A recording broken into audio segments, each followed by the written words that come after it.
Gentlemen, good day and welcome to the Cipla Limited Q2 FY22 earnings conference call hosted by Kotak Securities Limited. As a reminder, all participant lines will be in the listen-only mode, and there will be an opportunity for you to ask questions after the presentation concludes. Should you need assistance during the conference call, please signal an operator by pressing star then zero on your touchtone phone. I would now like to hand the conference over to Mr. Kawaljeet Saluja from Kotak Securities Limited. Thank you, and over to you, sir. Hey, thank you, Stanford. Good evening, everyone. On behalf of Kotak, I thank the Cipla management for giving us the opportunity to host their 2Q FY22 earnings call. From Cipla, we have with us Mr. Umang Vohra, Managing Director and Global CEO, Mr. Kedar Upadhyay, Global CFO, and Mr. Naveen Bansal from the Investor Relations team. I now hand over the call to the management team for their opening remarks. Over to you, Naveen. Thank you so much, Kawal. Good evening and a very warm welcome to Cipla's Q2 earnings call. I'm Naveen from the Investor Relations team at Cipla. Let me draw your attention to the fact that on this call, our discussion will include certain forward-looking statements, which are predictions, projections, or other estimates about future events. These estimates reflect management's current expectation of the future performance of the company. Please note that these estimates involve several risks and uncertainties, including the impact of COVID-19 that could cause our actual results to differ materially from what is expressed or implied. Cipla does not undertake any obligation to publicly update any forward-looking statement, whether as a result of new confirmation, future events, or otherwise. With that, I would like to request Kedar to take over, please. Thank you, Naveen. Good evening to all of you. We appreciate you joining us today for the second quarter earnings call for the financial year 22. Before I begin, I hope that all of you and your families are safe and well. These are also festive times ahead, and I always believe that pharma is an amazingly complex sector, and you all keep doing amazingly good work, a lot of hard work during the course of the year. I'm always impressed by your commentary and your direct and indirect push to management teams to improve the performance. So I wish that you get to spend decent time with your family during these festival days ahead. Coming to the quarter, we are pleased to report historically the highest quarterly revenue with a 10% YOY growth. Our continued rigor on cost and operating efficiency, while continuing our focus on growth-linked investments, have helped us deliver robust EBITDA margin ahead of 22% for the quarter. We expect these efficiencies to continue in the coming period as well. The 10% growth was driven by sustained momentum in branded markets of India and South Africa and emerging markets. On a high base of FY21 last year, the growth in One India is impressive and led by sustained traction across core therapies, both in prescription and trade generics business, despite significant moderation in the COVID contribution. EBITDA percentage of 22% ahead is in line with our guidance and includes inventory provision deemed appropriate for the COVID inventory that we are carrying. Our working capital levels reflect our commitment to ensure the continued serviceability of supply given several headwinds in the sourcing environment. Our US revenues continue to see desired traction led by albuterol and now with arformoterol in Q2.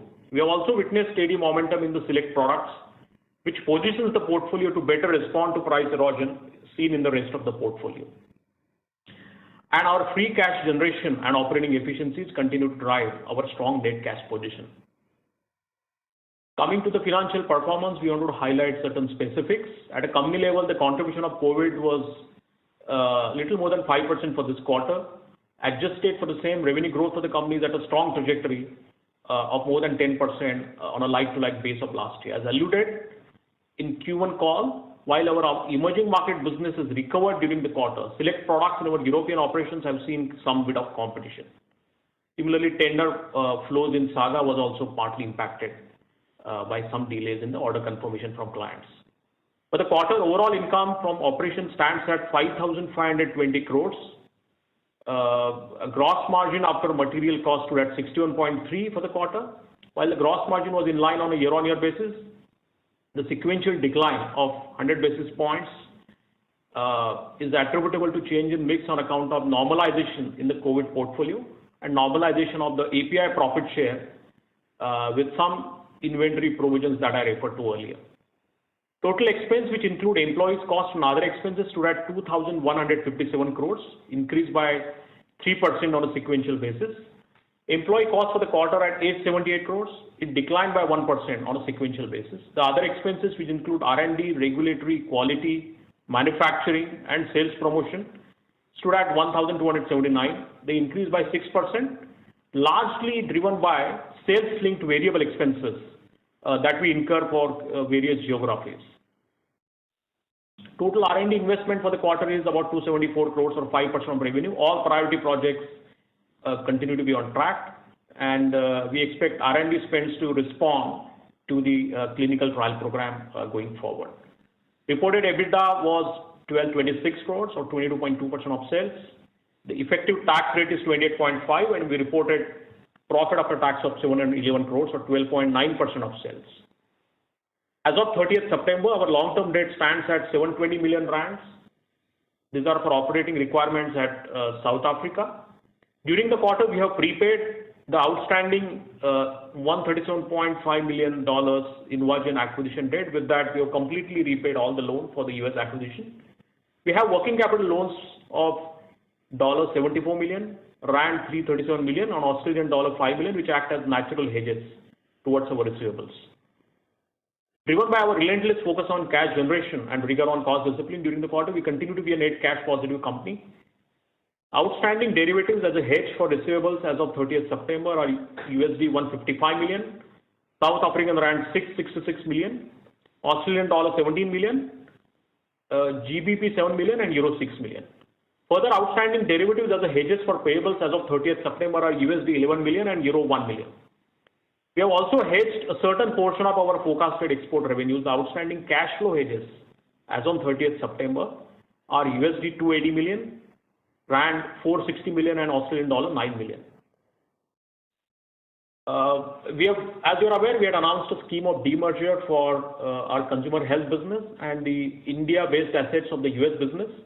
We continue to believe that the scheme will simplify the structure, maximize efficiencies, and it has the potential to unlock value for all the stakeholders of the company. We did an extensive assessment, and we understand that certain changes in the regulatory environment have made it feasible for the proposed transfer to be done quite efficiently through an alternate option and without the need for a scheme of arrangement.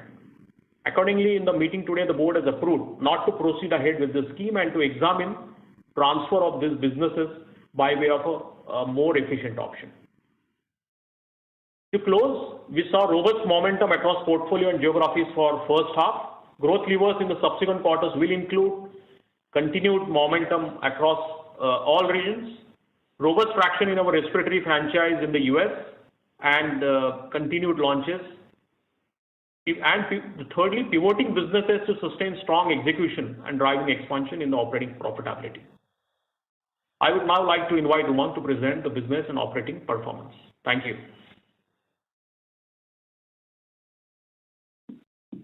Thank you, Kedar. I hope I am audible.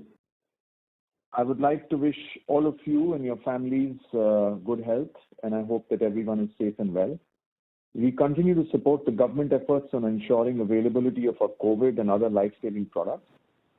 We are pleased to see the robust vaccination rates in the country and are happy to report that 89% of our colleagues across our operating geographies have taken at least one dose, and 59% have been fully vaccinated. Coming to the strategic updates and operational performance, I am pleased to see continued delivery reflected in the robust performance for the quarter, driven by our branded markets of India and South Africa, supported by the unlocking of our respiratory franchise in the US and traction in emerging markets despite geopolitical headwinds. Our EBITDA margins for the quarter came in at 22.2% and continue to reflect our commitment to maintain the trajectory in FY22 despite significant moderation in the contribution of COVID versus the previous year. In India, our One India strategy continues to see seamless execution. After delivering over $1 billion for our One India franchise in fiscal year 21, we are tracking towards delivering $1 billion of revenue for a branded prescription business in India.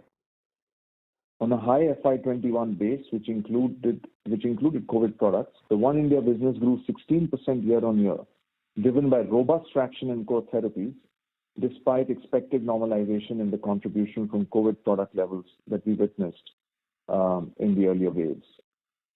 The revenue growth of 25% adjusted for core COVID products over Q2 of the previous year stands a testimony to the strong on-ground engagements with healthcare professionals and the strength of our large brands.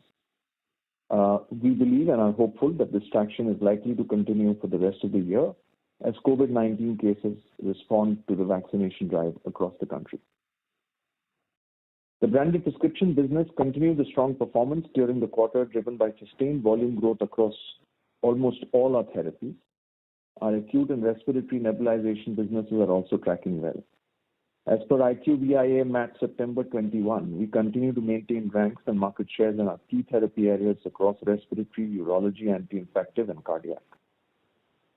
Over the last 3 years, we have forged strong partnerships with several MNC organizations for the strategic widening of our therapy base, with specialty offerings across cardiology, anti-diabetic, and the oncology franchise.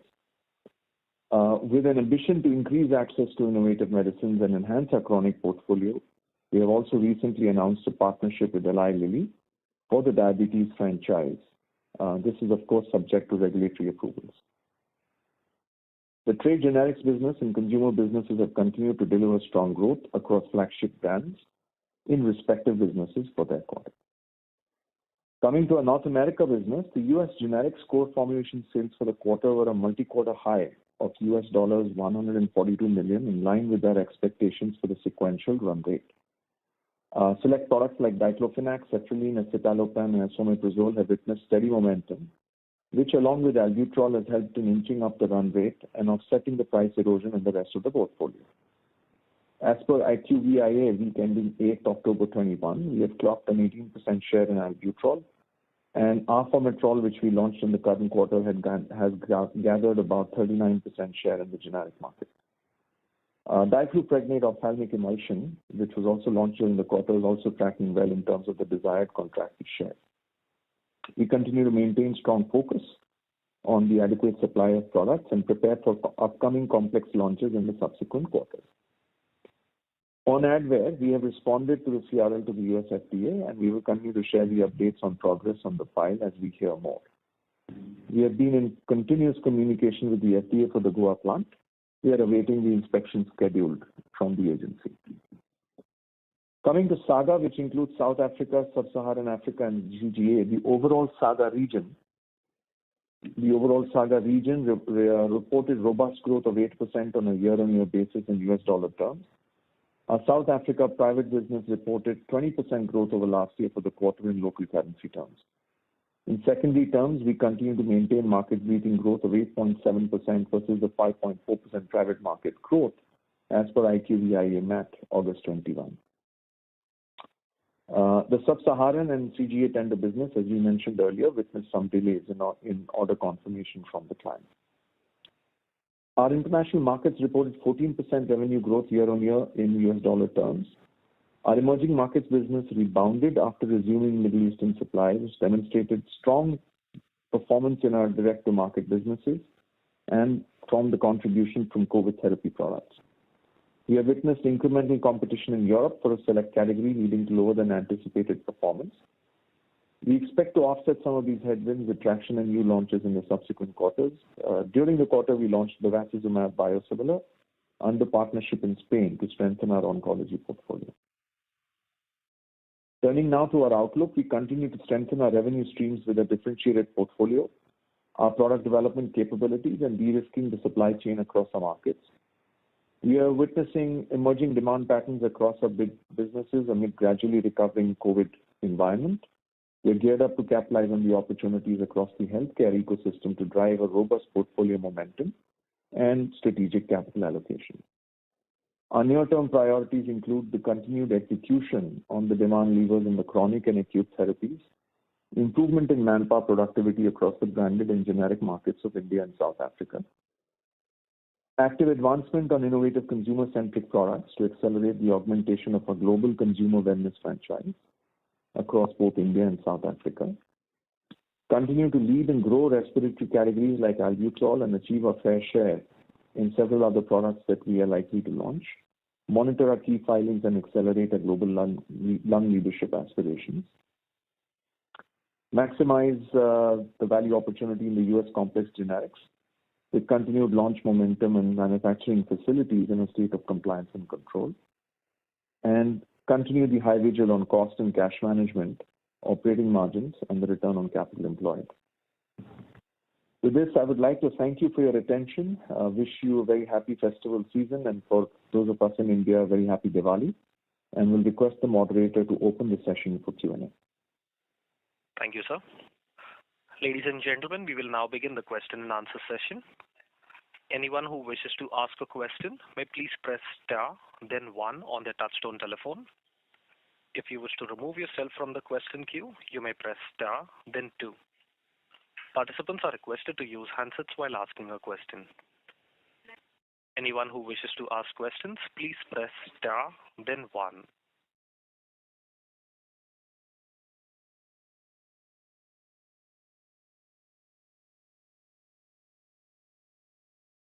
The first question is from the line of Prakash from Axis Capital. Please go ahead. Yeah, hi, good evening. Thanks for the opportunity. My first question is on the gross margins. You had a good growth across India and, South Africa, all the branded generic market, which has very good gross margins. And US, you have good market share across key products. Just trying to understand what has led to, a marginal dip in the gross margins as the increase in raw material led by China or other factors affecting us, and what is the outlook on the same? Yeah, Prakash, there is some escalation on the Chinese source items, which was there actually in first quarter as well, and some of that last year as well. I think incremental to the quarter is the provision that I referred to, some of the COVID inventory we had to adjust based on the recoverability. So that's the only thing which is incremental to the quarter, Prakash. How much is that? Sorry, I missed that. So about maybe you should take somewhere 80 to 100 basis points. So this is non-recurring is what you're saying? Yeah, I mean, every quarter we will have to sort of keep making an assessment. As of now, our assessment based on the existing balances that we're carrying, I think we have taken this provision in the books. So if we adjust for that, your gross margins were actually better than what you've seen in the past? Correct. Okay. And is there any outlook? How do you see it forward? Actually, if we go geography by geography, what we are driving is mix improvement. What we are driving is discipline on pricing, and the best we could do to deal with some of the headwinds. And I see a lot of headroom to improve, for each business and at a company level. Yeah. So on the blended basis, it is looking northwards, is what I wanted to understand. Yes. Okay, perfect. And my second question is on the US. So, US, while you alluded to, increase in market share, plus you had a couple of new launches where you have got very good market share. If you see the Q&Q performance is pretty flattish. Any particular reason? Is there a base business price erosion which has increased, or is this not converted into realization and it would be converted into upcoming quarters? How should we think about it? No, I think, Prakash, here the issue is that the price erosion is there on the rest of the portfolio. Our launch momentum is continuing to keep us ahead. I think we are one of the few companies which is recording a growth actually quarter on quarter sequentially. In the US, the growth should be higher when we have the bigger launches coming. Okay. And lastly, on Advair, is there any color which you can share or the progress? Well, the agency we know is reviewing our file. We haven't expressly got any further communication from them. Okay. It remains a fiscal 23 approval and launch? Yes, that is correct.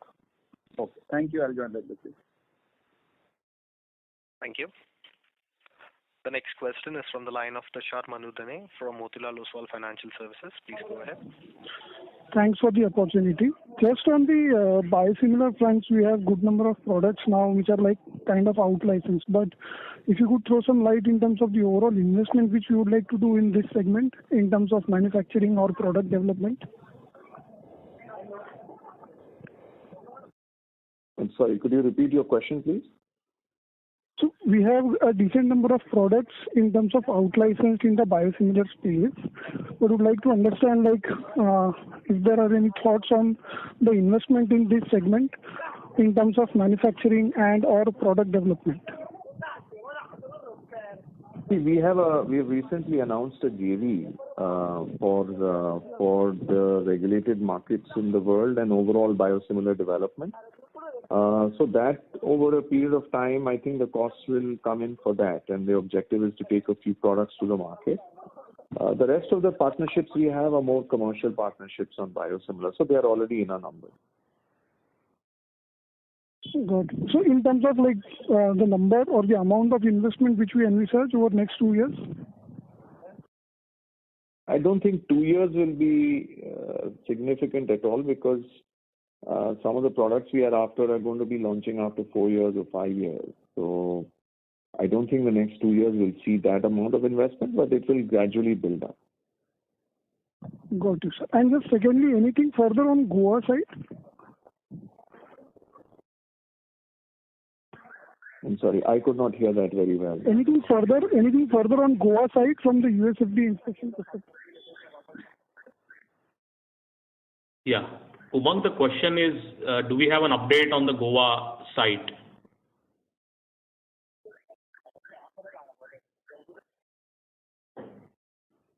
So Tushar, there is, nothing specific that we can give. We are in touch with the agency. Updates are frequently being sent.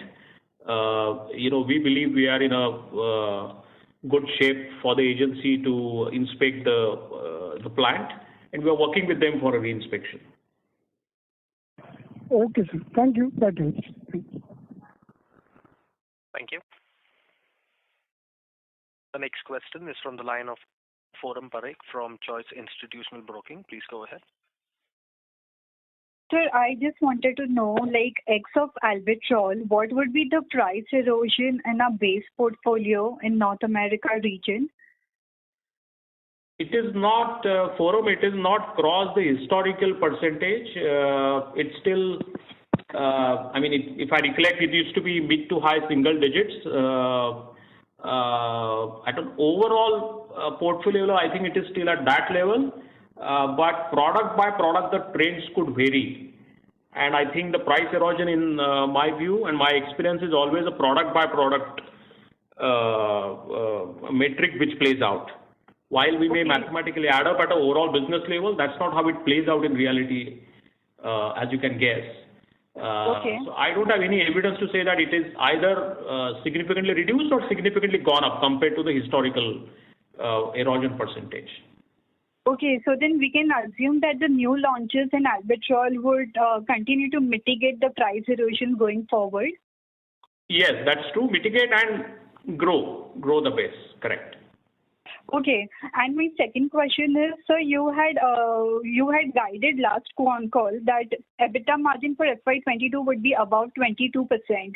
So do we still stand tall on that amidst the raw material price hike and China issues? Yeah, our attempt will be to stay in line with what we spoke. There are headwinds, but there are tailwinds as well. And as I said, I think improved pricing discipline, mix improvement, whatever we could do on addressing cost base, I think all these levers are available for us to stay within our guidance. Okay, and so last question, if I may squeeze in, please. So can you just guide on the capex side? What would be the incremental capex, if any? The capex for the current year is in the magnitude of 800 to 900 crores or so, Forum. That includes investments for automating our manufacturing infrastructure. That includes a couple of API projects, couple of new lines, capacity additions on reactors, and maintenance capex. Okay, thanks a lot, sir. And some laboratory labs as well, lab setup cost as well. All right, thanks a lot, sir. Thank you. The next question is from the line of Anubhav Agarwal from Credit Suisse. Please go ahead. Yeah, hi. Good evening to all. Umang, just a couple of questions. One is on the Albuterol. I think 18% market share you mentioned on the out of the generic suppliers only, right? Not of the total market, because IMS on the total shows 15%. Yeah, we have mentioned, Anubhav, that is correct. On the slide we have mentioned 18.2 is between authorized generics and generics. In the total market, it's a little less than 15%. You're right, Anubhav. Sure. So just two observations there. One is that the brands are not losing market share. So they are still about, all brands put together are still about 20% share for some time now. And second, Cipla's share has been, it's good share at 15%, but it's been around this 15% now almost for more than a quarter odd. So can you just comment on both the observations? When will Cipla start to show increasing share, and why brands are not losing share?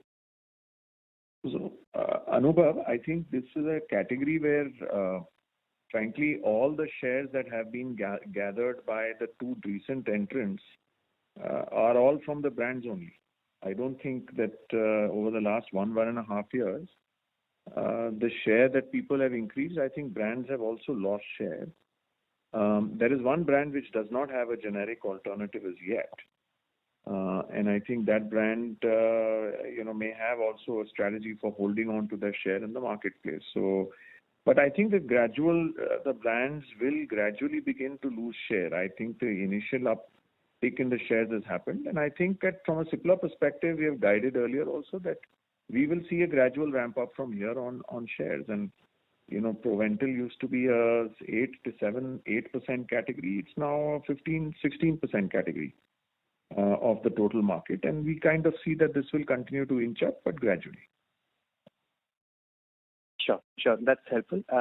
And the second question is on the margins expectation for next year. I'm not asking for guidance there, but if, let's say, Advair approval for us get delayed for whatever reason, right? So let's say, would you still think that this margin trajectory for the company, 22-23%, can continue with Advair, without Advair?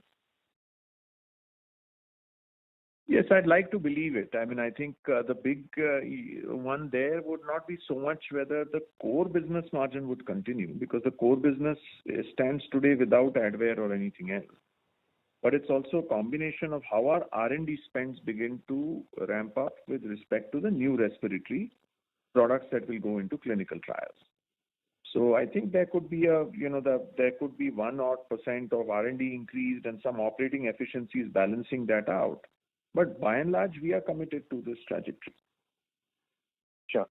And just last question on the COVID run rate. So we were doing about 100 crore a month COVID run rate in second quarter. By and large, right, would this run rate would have come down to less than 50 crores per month now with much lesser COVID cases? Yes, broadly for India, yes, you are right. Our COVID run rate is probably down to that.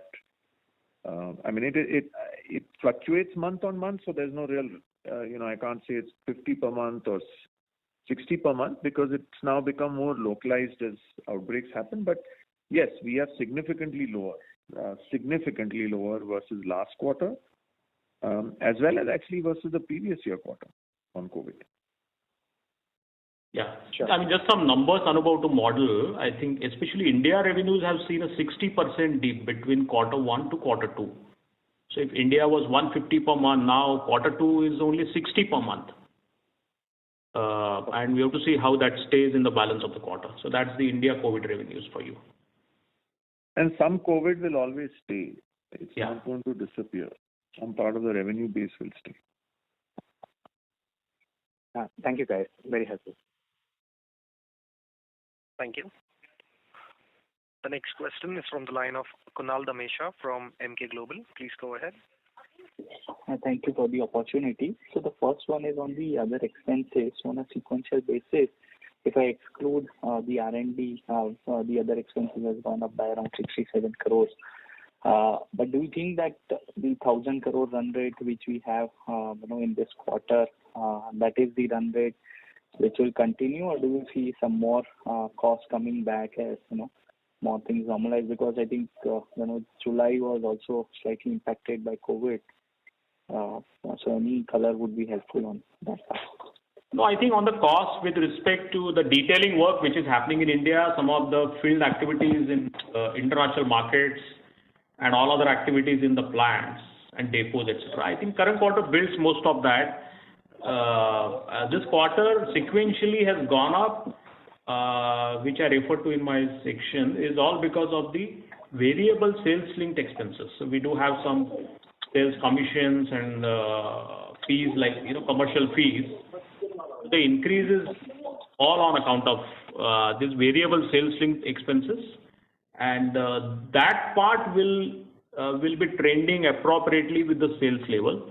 In my view, the fixed part, which is outside this variable, I think mostly current quarter bakes in all those spends. Okay, sure.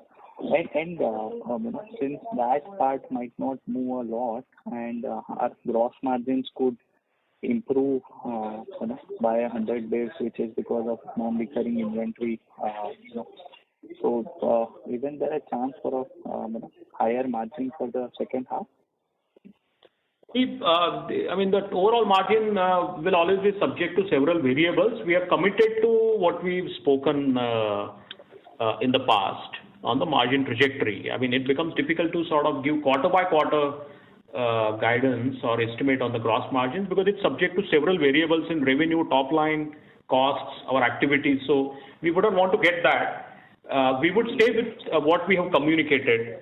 And obviously, long term, as we said, there is a headroom to improve for each region and at an overall company level. Sure. And in that case, would you just like to, can you provide, let's say, some more detail on couple of, headwind or tailwind which you see, which could impact the profitability? Yeah, the biggest tailwind, the biggest tailwind is the launch momentum, and the biggest headwind is the commodities inflation and the escalation in the Chinese source materials. Some of that we have already seen in the first quarter and second quarter as well. But the launch momentum will be the biggest tailwind. Sure. Thank you. Thanks. Thank you. The next question is from the line of Surya Patra from PhillipCapital. Please go ahead. Yeah, thank you. Thanks for this opportunity. Just on first question on the respiratory first. So we have seen obviously the sector is doing well in terms of achieving their lung leadership in the global market, with domestic delivering strong over 20% kind of growth, and Albuterol is also doing great. So in the global market, is it the cost advantage that is helping us achieving our aspirations? And in the domestic market or in the emerging market, this strong growth, is it also currently influenced by the COVID-related aspect and may subside subsequently? If you can clarify on these two aspects of respiratory. I think let me put it this way. The first is there is a technical barrier to respiratory. I think in most emerging markets we've crossed it, and recently in the launches in US also we're showing that we can do that. And of course each launch is different, each product is different. So we have to stay humble because it's not a carte blanche that you've launched an MDI so you can launch a DPI. So we are well aware of that and are working expeditiously to launch these. So one is the technical ability to get a product, to get a robust, replicable product and to get it approved. And of course, in some of the emerging markets of the world, cost is also a very important part of the overall supply chain. And I think we've been at both cost and capacity, and we have both of those. And COVID influence, and whether it is also benefited in any way by COVID-related aspect in the domestic as well as emerging market, it might. Yes, when the COVID wave was pretty high, whether it was in early part of quarter one and also to some extent in US, and I would say 12 months back, we saw that the COVID wave was high. At that time, of course, there was a little bit of benefit for the inhalers sale as well. Okay. So even second thing on the in-licensing business activity that we are currently doing, so there is an observation that gradually over last let's say 12 months to 18 months kind of time frame, there is a significant achievement that we have seen in all of our important markets, whether it is domestic market, Africa, emerging markets like Australia and all that. So there is a rising trend of licensed products and important ones. So is there a kind of a conscious decision to expand and monetize our reach or marketing capability so that it will indirectly to some extent complement our margin expansion from the existing cost? Look, I think the way we've looked at the in-licensing strategy is with the product patent regime in India. The ability for Cipla to offer itself as a partner to take therapies deep for some of our multinational partners. That is what we are, that is the alliance we are signing up. And I think this gives a good leeway because with the product patent regime in India, you can't really launch products unless the patents are off. So collaborating for in-licensing some of these products is a good model in our view. And it also gives us a head start, when the product goes generic. Sure. Just last one question, sir, on the Revlimid. Is there any kind of preparedness from our side for the ultimate launch plan for Revlimid in the US? No, if the question is, will we be prepared to launch when we are allowed to? Yes. The answer to that is yes. And just like any other launch, we will be prepared. Okay, sure. Yeah, thank you, sir. Thank you. The next question is from the line of Nithya Balasubramaniam from Bernstein Research. Please go ahead. Thank you. Umang, can you update us on generic Abraxane? Where are you on the review with the FDA, as well as some color you can give us on the respiratory pipeline? Yeah, certainly. I think on Abraxane, we are in communication with the agency and the review of our file and the questions that are being asked, I think we are responding to that. Your second question was on the respiratory pipeline. I think progress is pretty much on track with what we communicated last time. And we will be introducing more products into the clinical trial as well. Meanwhile, the review of the files that we've already filed are ongoing. Umang, on generic Abraxane, do you have a TAD date from the FDA? Well, the TAD date is there, but the TAD date is it's consequential and inconsequential in some way. It's consequential for our own review, but there is a market formation date which is probably more important in the case of that product. And I presume the Goa facility inspection is also a critical part. Yes, that is correct. For Abraxane, the inspection has to happen because it is from the Goa facility. Understood. On the respiratory pipeline, I think, Umang, you had mentioned a partnered asset which you already filed and two other assets which are supposed to be in clinical trials. So are you on track to, I think the last time you mentioned you will be filing somewhere in FY23. Are you still tracking on those timelines, and any updates you can give us on the partnered asset? Well, the partnered asset is already, I think the data has gone out and obviously the FDA is reviewing it. So that is consistent. I think the other product also, yes, we are on track to filing another product also at the end of FY23. And, we will be initiating clinics on one very shortly. Understood.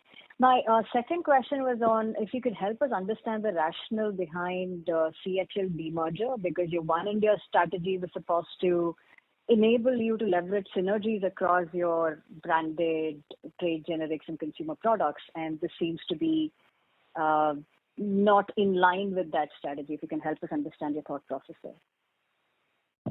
Yeah, certainly. I think it's the CHL, the strategy for the One India piece is to look at products and where they create maximum amount of value, both for the company as well as for the stakeholders of the company. And I think if you look at the CHL platform, it's a great platform where we built tremendous capability in being able to brand products. The consumer division and the marketing division looks very different. So it's all one entity. It is one Cipla. And we figure out which part of the business is best placed to take a particular portfolio. And products that lend themselves to consumerization have the ability, to go down a certain route. And I think the aggregation of a branded business in one entity gives tremendous options to shareholders and stakeholders at a later date, both from the placement and the marketing of the product in the current term, as well as from the ability to look at a branded business in toto at a later time.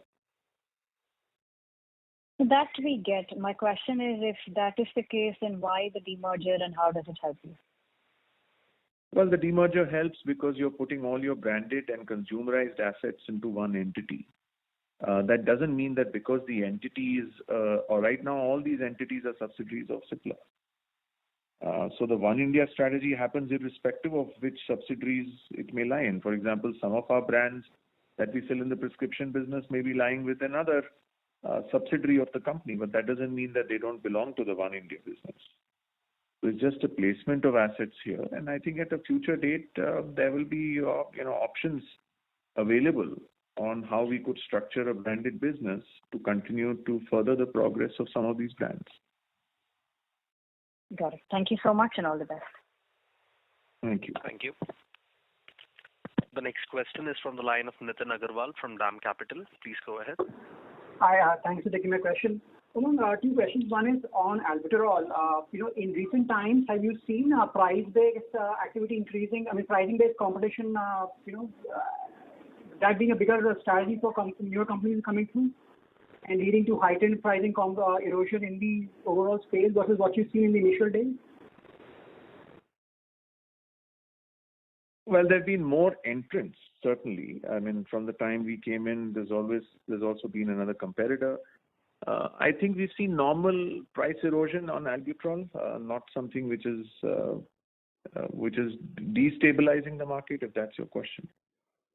No, what I really meant is, so is it leading to a situation where, say, a pricing depression versus the volume increase sort of letting itself out in terms of our ability to get incremental absolute, dollar increases on our contribution from the product?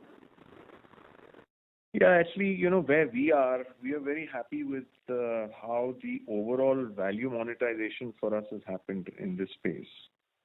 And as I mentioned earlier, we are okay with, and we've been mentioning this over the past 2 or 3 analyst calls, that we are okay with, a gradual increase in share from here. As against upticks in share where we pick up 7% chunks of market share. I don't think that's where we want to go.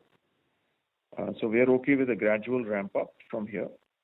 We are conscious of the amount of effort that goes into manage and maintain a supply chain, as well as we are conscious of how best we are served with the share value dynamic. Secondly, on we look through the US business, look through the next 4 to 6 quarters, barring Advair, how do you see the complex or meaningful $10-20 million launches in the portfolio? How should we look at that from a timing perspective? I think most of, look, we have TAT dates which are there, but realistically, I mean, if I was to probably hedge a little on the side of comfort, I think starting quarter 3, we should have a fair number of high value launches coming in for the US business. So I think it's really the next 2 or 3 quarters where we will have launches. I think I'm also quite confident that the next 2-3 quarters will result in some potential meaningful launch or launches, but I think the bulk of the work will really happen from quarter 3 of next year. As in second half next year onwards? Yeah, second half next year, I think the launch trajectory is very well shaped up. And I think in the interim also we will have launches. But really the big momentum will come at that time. The last one, on the India market, I think this quarter was a slightly unusual quarter, if I may, in the sense of the very high, acute, driven sales which came through for the industry. I mean, as we head into the winter season, which is typically a lower acute, lower quarter for the acute perspective, how should we look at our India business in the second half and sort of going forward, given the fact that you've got a pretty substantial base over the last 3-4 quarters, courtesy COVID, courtesy very high infection-driven sales in this quarter? Yeah, I think we had two impacts versus the previous year. The previous year had a significantly larger COVID base, and it had very little anti-infective base. And because there were hardly any viral infections and other infections going around when the COVID outbreak was there in the previous year. This year we've seen almost a significant reduction in the COVID and an increase in anti-infective. I think the winter season typically for Cipla is when the respiratory sales begin to peak. But if your question is whether I can give you a certainty in terms of how each of these will play out, I think they constantly change. Every 15-20 days we are seeing different market shifts and patterns. I think we are hoping to see a relatively strong respiratory season this time in quarter 3. And I think over a period of time, the India growth will begin to moderate back to its historical average of 10 to 12% in the industry growth, and of course we will try to be higher than that. Thank you, and best regards. Thank you. Thank you. The next question is from the line of Charulata Gaidhani from Dalal & Broacha. Please go ahead. Yeah, my question pertains to the antiretrovirals. Do you expect a degrowth now onwards? No, I think we should be able to hold on to the current base. For the quarter, we explained there was some bit of a delay in order confirmation from some of the tender-based agencies.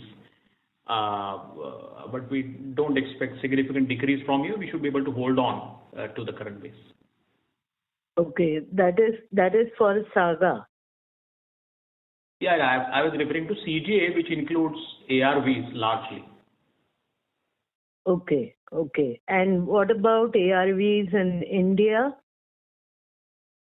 See, ARVs in India, in fact, is doing well, and we don't carve that out separately. But there we have won, couple of high-value tenders, and that's going fine. Okay. And can you give the value for consumer health and trade generics in the quarter?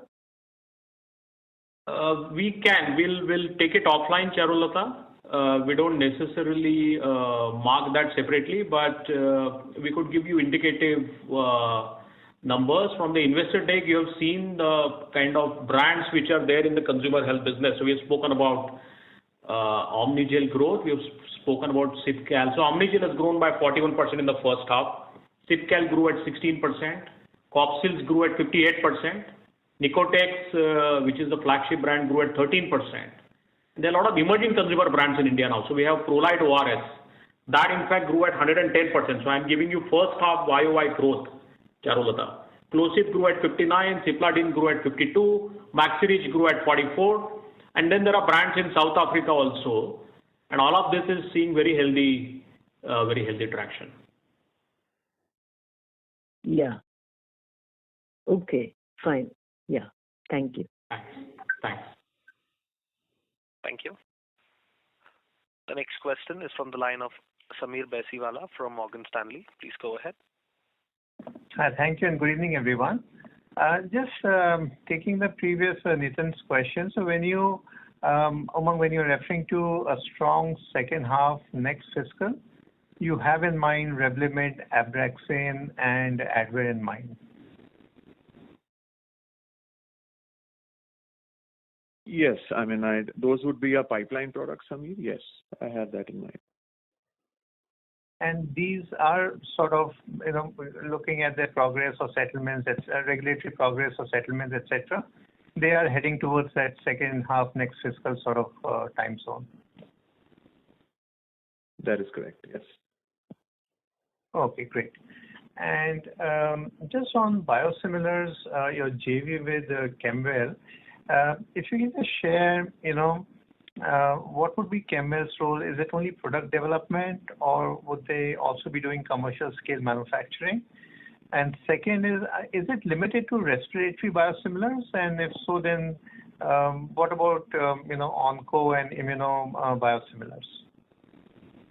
Yeah, I think Kemwell is very strong in manufacturing and analytical capabilities related to manufacturing. So they are our chosen, obviously, partner, and that their role is basically doing this. And of course, the two organize, we do the commercialization, and the two of us do development together. So right now where we are is we're trying to set this up. We have not, obviously it's a new JV, and it's, the first thing that we need to put in place is a team, which is the work in progress.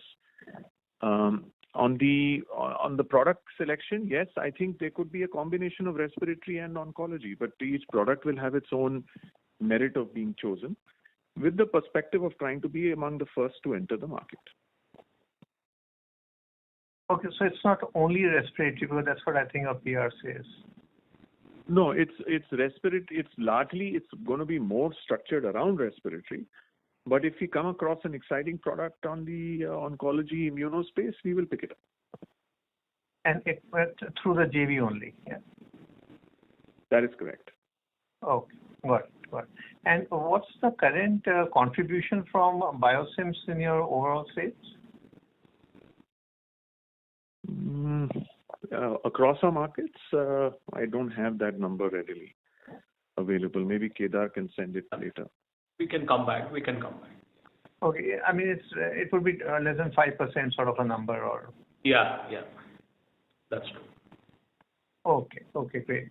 And just on India business, Kedar, just a clarification. Did you say that it's 5% contribution from COVID to your overall India sales? No, that's total at a company level. The India COVID sales from quarter 1 to quarter 2 have got moderated by 60%. Okay. Yeah, but what we mentioned, the overall percentage is at a company level. So there is some international revenues also which we have shipped this quarter. Okay, very clear. Okay, and just on the field, on the ground activity in India, is everything normalized? Medical reps, or doctor calling, etc. Is it back to life sort of pre-COVID, or is it any different? It is back to life. Everything may not be offline. So I think some of the training, some of the cycle meetings, some of the doctor interactions, in terms of number of activities, I think the attempt is to go back to what we were, but I think the mode of that is not exactly in line of pre-COVID mode. And some of that may be offline, some of that may be online, but yes, our people are on the ground. The attempt is to meet identified set of doctors per day. So I think it's a hybrid model, more offline than online, if you compare to last year. Okay. I mean, where do you think this is going to sort of, mature or stabilize between virtual doctor calls and physical meet? Is it like 80-20 or anything in your mind?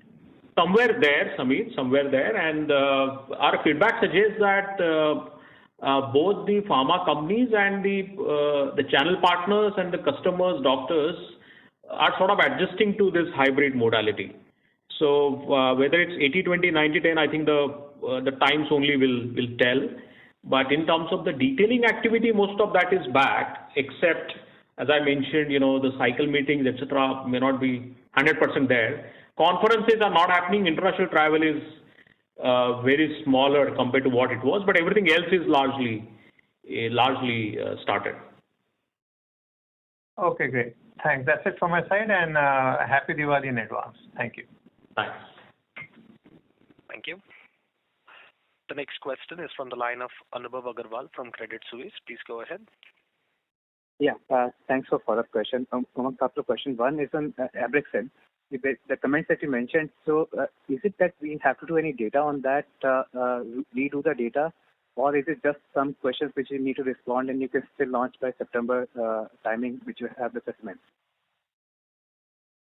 No, I think we have to respond to some questions as well. And obviously, some of those questions mean we have to redo some of the data, etc., to respond to it, which I think we are doing on Abraxane. Major data that you'll have to do that there is a risk that you may not be able to come by September 22? No, I don't know whether September, we're confirming a September date or not, but I just know that most of these launches will happen in the starting quarter 2, quarter 3, because the product is also, the settlement terms are confidential for each party. So I can't confirm a September date. I can just say that yes, we are on track, and most of these launches will happen in the second half of next year. Okay, sure. And second, Umang, this is a repeated investor question which for some reason keeps coming every quarter, but would like to reassure investors again that your continuity with the firm? Based on what we've heard, I should have already left and I've been sitting somewhere else. But no, my confirmation is that I'm very much here. I am actually in the role. I've just signed a new contract, so very much here. Thank you very much, Umang. Wish to keep talking to you for years now. Thank you. Thank you. Thank you. Ladies and gentlemen, that was the last question. I now hand the conference over to the management for closing comments. Thank you everyone for joining us on the call today. In case you have any follow-on questions, do write to us on investor.relations@cipla.com, or you can reach out to either myself or Ankit from the investor relations team. Stay safe. Have a good night ahead. Thank you so much for joining us. Thank you very much. Ladies and gentlemen, on behalf of Kotak Securities, that concludes this conference. We thank you all for joining us, and you may now disconnect your lines.